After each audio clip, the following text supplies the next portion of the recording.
热衷于站在聚光灯下的人，总是习惯于向世界宣告他们的每一个动作。但我不同，我观察他们，我观察这个世界，我也观察我自己。我更喜欢退居幕后，不是因为我没有什么可说的，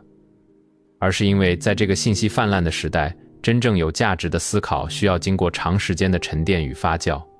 如果你曾经听过我的那场长达数小时的对谈，你就会明白，我不提供那种让人短暂兴奋的廉价心灵鸡汤。我所谈论的是支撑这个世界运转的底层逻辑，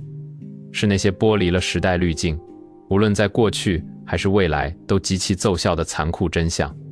今天，我想以一种更加深入、更加彻底的方式，向你重新拆解这些足以改变人生的认知框架。这不仅仅是关于如何赚钱，更是关于如何在这个充满噪音的世界里，清晰地看见自己的存在，并最终活成你渴望成为的样子。让我们先从人生中最核心的骨架谈起。每个人的一生都是由无数个选择堆砌而成的，但在海量的决策中，真正具有决定性力量的其实只有3个。这3个决定就像是人生的3根承重柱，一旦确定，你的人生大厦的形状、高度和稳固程度也就基本定型了。这3件事就是：你决定和谁在一起，你决定把自己的时间投入到什么事情上，以及你选择在哪里安放你的生活。听起来似乎非常简单，对吧？甚至简单到了让人容易忽略的地步。但请你仔细审视一下你周围的人，甚至审视一下你自己。大多数人在面临这3个极其关键的抉择时，所投入的思考时间简直少得可怜，甚至可以说是草率得令人心惊。我们总是被社会时钟推着走，在一种近乎梦游的状态下做出了影响深远的决定。想想看，一个18岁的年轻人，可能仅仅因为某个周末和朋友闲聊了几句，或者看了某篇夸大其词的报道，就决定了自己未来4年要学习的专业。这4年是人生中最黄金、最具可塑性的时光，就这样被一个随意的念头锁定了。再看看工作，多少人仅仅因为1个月内的几次面试，或者一份看起来稍微体面一点的薪水，就将自己未来10年的青春卖给了一家公司，甚至连这家公司的核心价值观是否与自己契合都未曾深究。更不用说选择伴侣了，很多人仅仅因为到了所谓的适婚年龄，或者因为对方恰好在那个时间点出现，就仓促地步入了婚姻的殿堂，承诺了一生。这是一种极其荒谬的资源错配。为什么这3个决定如此重要？因为它们构成了你生活的基础物理环境。你选择住在哪里，决定了你每天呼吸的空气，决定了你出门能遇到什么样的人，决定了那个城市的节奏和能量磁场如何潜移默化地重塑你的性格。硅谷的空气里弥漫着创新的焦虑与狂热，而华尔街的街道上流淌着资本的贪婪与理性。地理位置不仅是空间的概念，更是机会和视野的代名词。你选择做什么工作，决定了你的心智模式。如果你每天做着机械重复的工作，你的大脑就会逐渐萎缩，适应那种不需要深思熟虑的节奏。但如果你选择了一项需要不断挑战认知边界的事业，你的思维就会像磨刀石上的利刃，越来越锐利。更关键的是，你的工作决定了你能否在这个世界上建立起属于自己的杠杆，能否通过创造独特的价值来换取真正的自由。而你选择和谁在一起，更是直接决定了你的情绪底色和人生上限。人类是高度社会化的动物，我们就像变色龙一样，会不知不觉地吸收周围人的特质。如果你周围都是那些悲观、抱怨、毫无志向的人，他们的负能量就会像慢性毒药一样，慢慢侵蚀你的野心和希望。相反，如果你选择和那些充满活力、不断探索、高智商且极具同理心的人在一起，你就会被他们的光芒所感染，你的眼界会被强行拉宽。你的朋友圈就是你的未来，这句话没有任何夸张的成分。所以，如果你现在面临一个将要影响你未来几年甚至10几年的决定，停下来，不要急于给出答案，花上几个月的时间去调查、去沉思、去试错，如果你不知道该做什么，那就去寻找那些能让你产生心流的事情。如果你不知道该选谁，那就宁可孤独，也不要将就。在这3件事上，你的任何一点妥协，最终都会以一种极其惨痛的方式，在未来的岁月里向你讨回代价。当我们谈论选择的时候，有一个隐形的敌人总是潜伏在暗处，随时准备摧毁我们的理性。这个敌人就是骄傲。在我观察过的无数创业者、投资者和普通人中，我发现了一个令人脊背发凉的共性：那些在岁月的流逝中原地踏步、成长最为缓慢的人，几乎无一例外都是内心极其骄傲的人。这里的骄傲不是指那种因取得成就而产生的自信，而是一种极其昂贵且有害的心理防御机制。骄傲意味着什么？意味着自我膨胀，意味着你把自我形象的维护放在了探寻真理和持续成长之上。一个被骄傲裹挟的人，最大的悲哀在于，他永远无法坦诚地面对自己的错误。想象一下这样的场景：你深陷在一段充满消耗、毫无滋养的糟糕关系里，或者你正在经营一个早就证明没有市场前景的烂摊子项目，理智已经无数次向你发出警告，告诉你该止损了，该抽身了，但你为什么不离开？很多时候，不是因为你不懂其中的道理，而是因为你害怕。你害怕一旦承认失败，别人会怎么看你？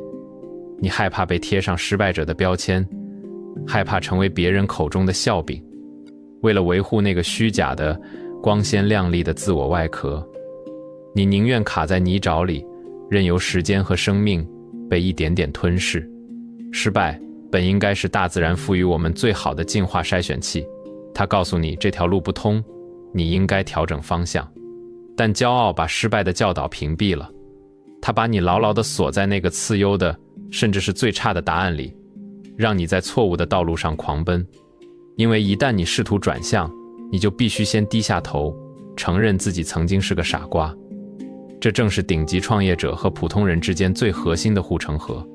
我所见过的那些真正改变世界的商业巨子，他们都有一个令人惊叹的特质：他们拥有随时随地将一切清零的勇气。他们完全不介意在别人面前表现得像个无知的白痴。你一定知道伊莱亚斯的故事。当他把那个名为 P 公司的在线支付企业卖掉，把2亿美金的巨额财富装进口袋时，整个世界都认为他已经达到了人生的巅峰。如果换作一个被骄傲和世俗眼光束缚的人，他接下来的剧本肯定是买豪宅、游艇，投资一些稳健的资产，然后作为一个成功的硅谷大佬，在各种高端论坛上指点江山，享受着众人的仰望。但伊莱亚斯做了一件在当时所有人看来都极其疯狂甚至愚蠢的事情。他把所有的筹码，那可是实打实的2亿美金，毫无保留地全部推向了赌桌的中央。他去造火箭，去造电动车。在那些极其艰难的日子里，火箭连续爆炸，公司濒临破产。他甚至不得不四处借钱来支付自己的房租。当时有无数的人在嘲笑他，看他的笑话。但你觉得他在乎吗？他根本不在乎自己的面子是否受损，他只在乎物理学的基本原理，只在乎他的目标能否实现。这就是放弃骄傲的力量。当你把自我从等式中剔除，当你不再关心别人是否认为你聪明，你就能获得一种无坚不摧的自由。你开始真正地向这个世界学习，你不再是一个僵化的权威，而是一个永远对未知充满敬畏的学徒。记住，面子是这个世界上最没用的东西，它不仅不能给你带来财富和智慧，反而会成为你攀登高峰时最沉重的脚镣。丢掉它，拥抱初学者的心态，去犯错，去被嘲笑，然后在这嘲笑声中一点点地构建你不可撼动的核心壁垒。说到构建壁垒，我们不得不提及那个在过去10几年里被无数人奉为圭臬的伪命题10000小时定律。这个理论曾经像病毒一样在人群中传播，告诉我们只要在某个领域机械地重复投入10000个小时，普通人也能变成无可替代的专家。这是一个极具迷惑性的谎言，它给了无数人虚假的希望，最终却只留下了疲惫和绝望。我必须一针见血地指出，让你成为顶级专家的从来都不是时间的简单堆砌，而是极其痛苦且高频的10000次迭代。让我们来拆解一下这两个概念的区别。重复是一种无意识的肌肉记忆，就像一个在超市收银台上工作了10年的员工，他扫码的动作可能已经熟练到了闭着眼睛都能完成的地步。他绝对投入了远超10000个小时的时间，但他成为收银领域的超级专家了吗？他拥有了不可替代的核心竞争力了吗？没有，他只是把第一天的经验机械地重复了成千上万次。如果有一天自动扫码机器或者无感支付技术普及，他那10000个小时的所谓积累将会在瞬间变得一文不值。而迭代则是一个完全不同的维度。迭代的核心在于反馈机制和自我进化。每一次行动之后，你都必须停下来，冷酷地审视结果，哪里做错了，哪里还可以优化。然后你要带着这些极其微小但至关重要的教训去进行下一次的尝试。这就像是编写软件程序，你不可能写完一行代码就直接发布，然后指望它完美运行。你需要不断的测试，寻找漏洞，修复错误，然后再测试。每一次迭代都在使这个系统变得更加健壮，更加高效。人生的成长同样如此。当你写一篇文章时，你不能只是盲目地写了1000篇同样的流水账，你要看读者的反馈，你要研究那些触动人心的句子是如何构建的，你要在下一篇文章中尝试新的叙事结构。当你进行一次投资时，赚钱了或者亏钱了都不是结束，你要复盘整个决策过程中的心理波动和逻辑盲区，确保下一次面临同样的局面时，你能做出更理性的判断。10000次迭代意味着10000次对现状的不满，10000次对未知的探索，10000次在痛苦边缘的微调。这是一个极其消耗脑力和心力的过程，它要求你保持绝对的清醒和极度的专注。所以不要再用你花费了多少时间来感动自己。时间本身不创造价值，只有在时间里发生的有效改变才创造价值。夜深人静的时候，你真正需要拷问自己灵魂的问题是：我今天的工作和生活到底是在进行一次有意义的迭代，还是仅仅把昨天那种平庸的剧本又重新演了一遍？如果说迭代是通往卓越的阶梯，那么灵感就是点燃整个引擎的火花。关于灵感，很多人存在着一种极其危险的误解，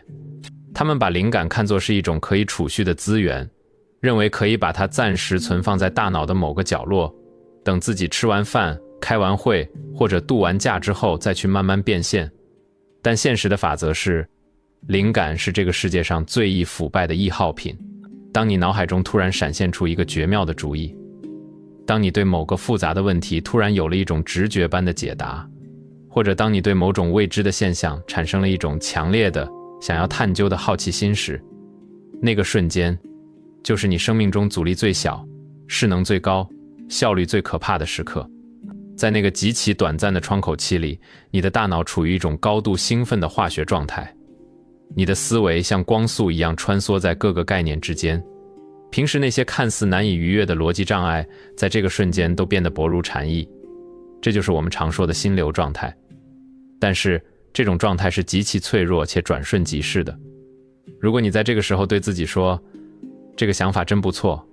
我把它记在备忘录里，等周末有空了再来研究，那么我可以肯定地告诉你，当你周末再次翻开那条备忘录时，你看到的只会是一堆冰冷干瘪的文字，那种让你热血沸腾的能量已经消失殆尽。你需要花费10倍甚至100倍的力气去重新启动你的大脑，而且往往再也无法达到当时的高度。这就是为什么我极其反感那种被过度规划、被各种日程表填满的人生。在现代商业社会里，人们似乎患上了一种日程表强迫症。如果一天的行程没有被排得密不透风，就会产生一种莫名的虚无感和罪恶感。但这种工业时代遗留下来的机械化管理方式正在扼杀我们作为人类最宝贵的创造力。我们不是工厂里的流水线机器，不需要匀速地输出标准化的产品。人类的创造力更像是一头在草原上狩猎的狮子，大多数时候我们需要休息、观察、积蓄能量。一旦猎物出现，一旦灵感降临，我们就必须爆发出极其恐怖的速度和力量，一击必中。当你被死板的日程表绑架，当你必须在下午2点到3点之间强迫自己创新时，你其实已经切断了与灵感碰撞的可能性。所以，学会为生命留白。如果你此刻有冲动去解决一个问题，那就立刻推开所有无关紧要的杂事，一头扎进去。如果你对某个冷门领域的知识产生了好奇，不要犹豫，在产生好奇的那1秒钟，立刻打开浏览器去搜索、去阅读。不要等待那个永远不会到来的完美时机，你要像守护火种一样守护你的灵感，在它燃烧的最旺的时候，借着它的光芒，去点亮你认知版图中的未知区域。最后，我想谈谈这次交流中最深层也最为致命的一个核心命题——注意力。这不仅仅是关于时间的管理，这是关于你生命存在状态的终极哲学。很多人在追求财富的过程中，形成了一种普遍的幻觉，他们认为只要拥有了足够多的金钱，就可以买到更多的生命。在这个逻辑下，时间被物化了。但是，请你看看华莱士或者伊莱亚斯，他们拥有的财富足以买下整个国家，但他们能向上帝多买到哪怕1秒钟的寿命吗？答案是残酷的否定。在时间的流逝面前，人类展现出了绝对的、令人敬畏的平等。然而，比时间无法购买更让人感到战栗的真相是，就算你拥有大把的时间，如果你没有把你的注意力真正锚定在这段时间里，这段时间对你而言就是不存在的。你的生命在这一刻就是虚无的。这是现代人正在面临的一场无声的、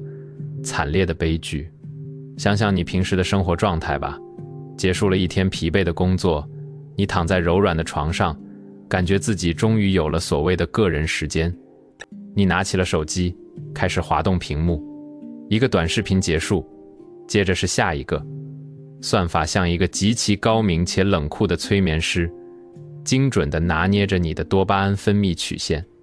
你以为你在放松，你以为你在消费内容。2个小时过去了，时间的河流真实地从你身上淌过，但是你的注意力在哪里？你的意识在哪里？它们没有停留在当下，没有用来感知你的呼吸，没有用来思考你的人生，甚至没有用来真正的欣赏你所看到的东西。你的注意力被算法裹挟着，一直在追逐下一个刺激，再下一个刺激。当这2个小时结束，你关掉手机，大脑里一片空白。你看了上百个光怪陆离的视频，但你一个都不记得。你听了无数的网络段子，但你的灵魂没有得到一丝一毫的滋养。在那个漫长的时间段里，你的肉体确实躺在床上，但从意识的层面上来说，你其实已经进入了一种脑死亡的状态。注意力在哪儿，你的人生就在哪儿。这句话不是什么虚无缥缈的禅语，它是最冰冷的生活方程。你的生命不是由你活了多少个日日夜夜组成的，而是由你清醒的、专注的投入注意力的那些时刻累加而成的。现在的世界本质上是一个争夺注意力的黑暗森林，每一款软件，每一条推送，每一张充满诱惑力的海报，背后都有成百上千个全世界最聪明的头脑，在夜以继日地研究如何合法地窃取你的注意力。因为在数字经济时代，你的注意力就是比石油还要珍贵的硬通货。当你毫无防备地把注意力交出去的时候，你交出的不是几分钟的时间，你是把你自己生命的主导权拱手相让。要夺回你的人生，首先就要夺回你的注意力，这需要极大的觉知力。当你吃饭的时候，就专注地品尝食物的层次；当你和朋友交谈的时候，就认真地看着对方的眼睛，倾听对方的灵魂；当你工作的时候，就屏蔽掉一切干扰，进入深度的专注之中。不要让你的思想像无根的浮萍一样，在信息的洪流中随波逐流。拥有财富的最高境界，不是每天在奢华的餐厅里挥霍，而是拥有未经胁迫的时间，并且拥有足够强大的心智去自由地分配你的注意力。当你能够完全控制自己去看什么、想什么、感受什么的时候，你才算真正活过。这5个底层的逻辑框架，没有任何花哨的包装，也没有那种让你瞬间热泪盈眶的鸡汤，它们是坚硬的，甚至有些刺痛的真理。我们这个社会已经被太多虚假的繁荣和快餐式的知识所充斥，太多人被困在思维的无形牢笼里，像西西弗斯一样日复一日地推着毫无意义的巨石。但我相信，既然你能够静下心来读到这里，说明你的内心深处有一种渴望觉醒的力量。不要只是把这些内容当作一种消遣，把它们收藏起来，在那些你感到迷茫、焦虑、想要放弃的夜晚，把它们翻出来反复的咀嚼。每一次的阅读都将是一次对自己灵魂的审视和对过往认知的一次迭代。跳出那个别人为你设定好的思维陷阱吧，不要再随意挥霍你的那3个关键决定，勇敢地剥离掉那层昂贵却无用的骄傲，用10000次痛苦但清晰的迭代去取代毫无意义的机械重复，像守护生命一样去守护你转瞬即逝的灵感，并且像吝啬鬼守护金币一样死死地捍卫你宝贵的注意力。我希望这些来源于真实世界残酷打磨后的思考，能够成为你披荆斩棘的利刃，帮你在这片混沌中劈开一条属于你自己的道路，最终活出那种丰盈、自由、完全由你自己定义的样子。请一定要在下方按赞、订阅我的频道，并开启小铃铛，继续保持清醒的交流，一起成为那个不仅拥有财富，更拥有自由灵魂的更好的自己。我们下次再见。